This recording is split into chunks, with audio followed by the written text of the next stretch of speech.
And that's what I'm really here to talk to today is some of you guys a little bit about cinematography, but the majority of I find that most people that I'm trying to inform them in terms of how to prep to shoot with the new technologies, how to prep to shoot a film in terms of from a cinematographer standpoint. But the main part of my job is translating the technical to the aesthetic so that I can get done and reach into your hearts and manipulate you. Don't ever think that my job isn't manipulation. Don't ever think that you as a filmmaker aren't there to manipulate, even if you're doing a documentary. These cameras are about 12 megapixels. This 5D is around 12 megapixels. The larger your pixel count, the better your image is going to be. But remember, the larger your pixel count, the more data you're going to be transferring. The longer periods of time for transcoding, the time that your technical people are going to have to deal with this. And your filmmakers, get into the process that your first baby is not going to be a perfect baby. It's going to be deformed and have some issues, right? So your first child should be your experimental child. When we're talking about resolution, that's going to be really important for you. The old standard def, 480, if you look down here in this area, you'll see it just a little soft, like it's just out of focus slightly.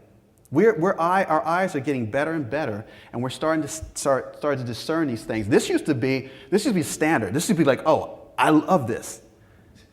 720 came along, we got a little bit better, started dating somebody richer, and our lives got informed, and we said, oh, this is beautiful. And then the Japanese did the greatest thing they did 2 years later. This was only about for 2 or 3 or 4 years, 720. And then all of a sudden, 1080 came along, and they said, I got you.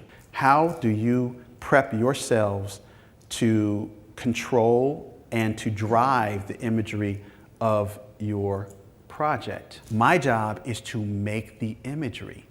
You as a producer director has hopefully given me enough time and enough money and apparatus to do that. So instead of thrashing me with 10 PAs that don't know what they're doing, give me 2 to 3 guys that know what they're doing. You paid for them, and they can outthink me, and we can move together as a unit. I want to get you to understand that there's 3 main parts to your lighting that you're going to pay attention to. Any DP is going to approach it in that terms. First thing I'm going to pay attention to is where I set my key light. My key light is my broadest light. The first light set, the broadest source of light, it initiates the emotional impact of the imagery. The fill light is the thing that brings in enough light to start to like completing the emotional impact. The fill light, it fills in the shadows created by the key. Just one light. You just a lot of times no need to run out with a whole truck of lights. Start playing around with 3 lights first, see what you got, right? But there should be 3 big lights, because it's always better to go big and scrim down